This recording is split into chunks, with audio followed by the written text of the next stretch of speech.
नमस्कार साधकों, स्वागत है आपका हठ योग में। इस वीडियो में मैं आपको समाधि योग क्या है विस्तार से जो अपने भारत के अलग अलग उपनिषदों में बताया गया है उसका वर्णन करने वाला हूँ।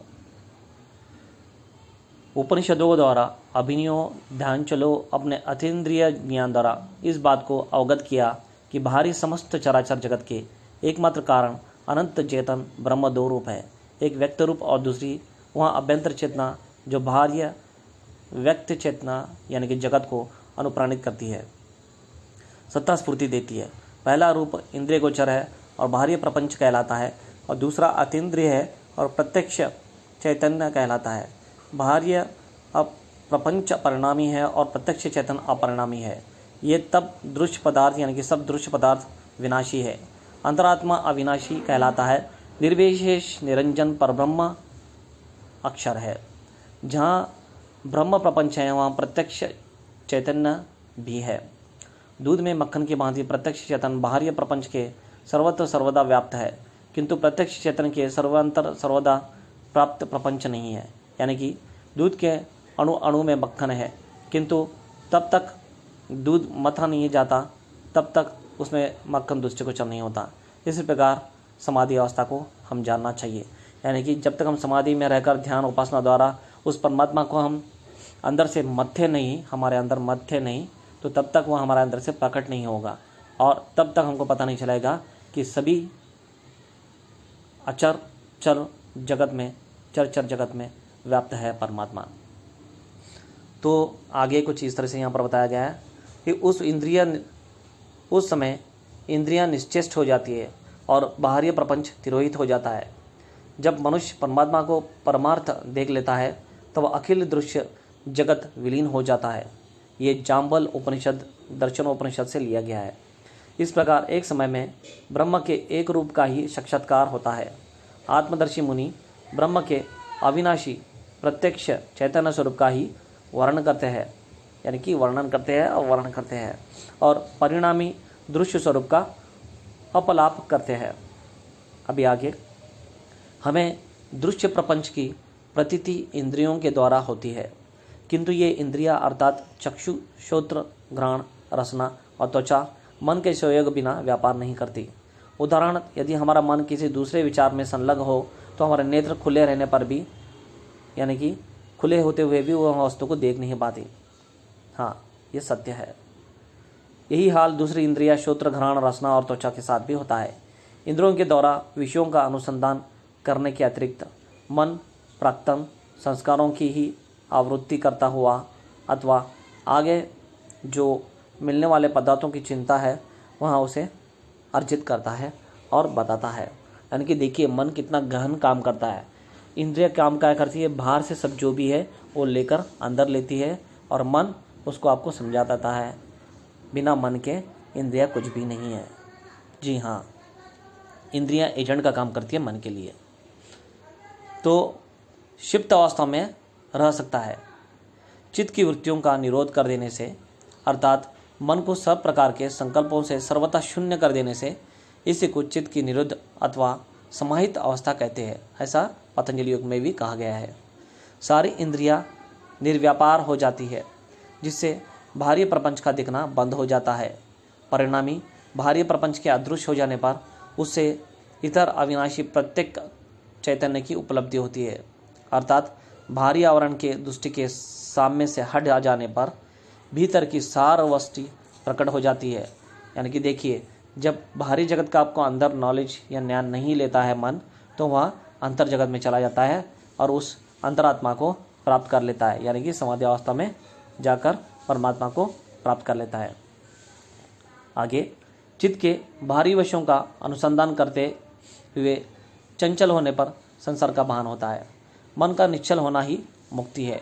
यानी कि यहाँ पर मन का निश्चल होना ही मोक्ष, मुक्ति, समाधि है। अतः हे विश्व के विनयंता, परम तत्व के ज्ञान से ही मन को स्थिर करना चाहिए। यानी कि उस परम तत्व को ज्ञान जब अर्जित करते हैं तब मन स्थिर शांत हो जाता है और समाधि अपने आप लग जाती है। योग शिकोपनिषद में कहा गया है ये सभी।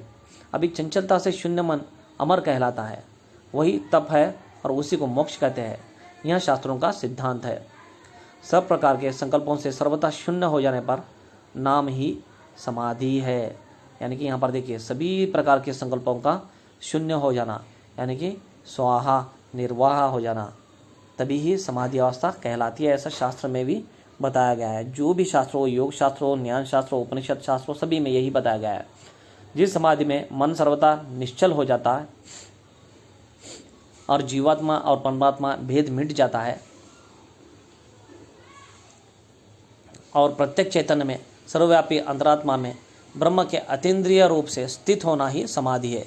जीवात्मा के अंदर यहाँ प्रत्येक चैतन्य अथवा परमात्मा, जिसे निर्विकल्प परब्रह्म भी कहते हैं, शुद्ध अहम प्रत्यय से अच्छेद रहता है, जो देहाभिमान का कारण है।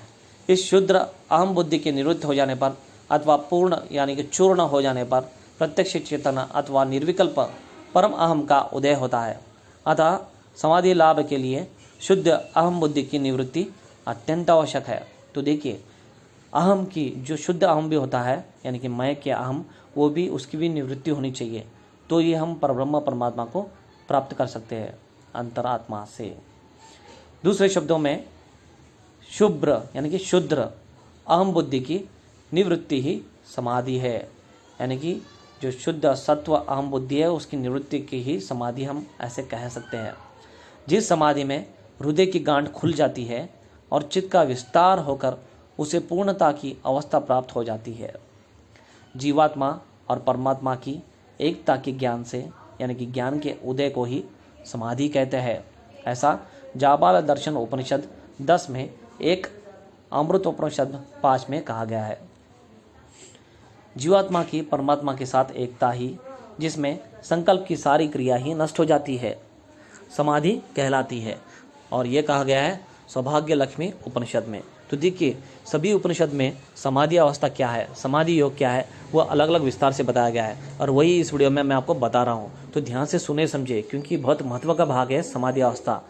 यहाँ तक कि पतंजलि योग दर्शन में भी समाधि पाद एक अलग सा पाद दिया गया है, जिसमें पूरा विस्तार है। ब्रह्म क्या है, मोक्ष क्या है, कैसा प्राप्त करना है, जीवात्मा क्या है, परमात्मा क्या है। तो आगे बढ़ते हैं। मुनियों के द्वारा समाधि यानी कि साधित समाधि उस संकल्प शून्य अवस्था का नाम है, जिसमें ना तो मन की क्रिया है और ना ही बुद्धि का व्यापार है, जो आत्मज्ञान की अवस्था है, और जिसमें उसके अतिरिक्त यानी कि परमात्मा के अतिरिक्त सबका बाद है, यानी कि कोई नहीं है। ऐसा बताया गया है मुक्ति उपनिषद में। ब्रह्मकार वृत्ति के द्वारा अथवा सर्व संकल्प निवृत्ति के द्वारा चित्त की वृत्तियों को सर्वथा भूल जाने का नाम ही समाधि है। ये बताया गया है तेजो बिंदु उपनिषद में। हे ब्रह्मवेत्ता ब्राह्मण, समाधि शब्द उस संशय रहित मानसिक पूर्णता का वाचक है, जिसमें आसक्ति का सर्वदा अभाव है और जिसमें सदद विवेक भी नहीं है। ये बताया गया अन्नपूर्ण उपनिषद में। तो देखिए, यहाँ पर समाधि क्या है विस्तार से, सच में समाधि क्या है वो यहाँ पर हर उपनिषद में बताया गया है, और इसमें हमें समझ में आता है कि हम कैसे समाधि सिद्ध करना चाहिए, एक साधक कैसे समाधि सिद्ध करके ब्रह्म को प्राप्त कर सकता है।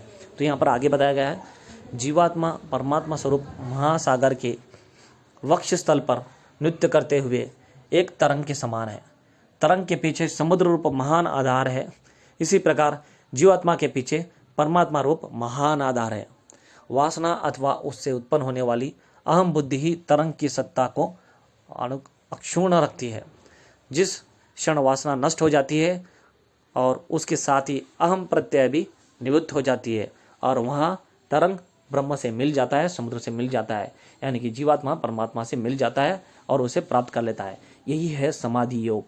तो देखिए साधकों, यहाँ पर मैंने विस्तार से बताने का प्रयत्न किया कि समाधि योग क्या है, उसे कैसे सिद्ध कर सकते हैं, और अलग अलग उपनिषद में इसका क्या क्या विस्तार से वर्णन किया गया है। इसका अलग भाग भी बनेगा, ये ध्यान से सुनिए समझिए, और कुछ नहीं समझ में आया तो मुझे कमेंट्स करें, पसंद आया तो लाइक करें, शेयर करें। धन्यवाद।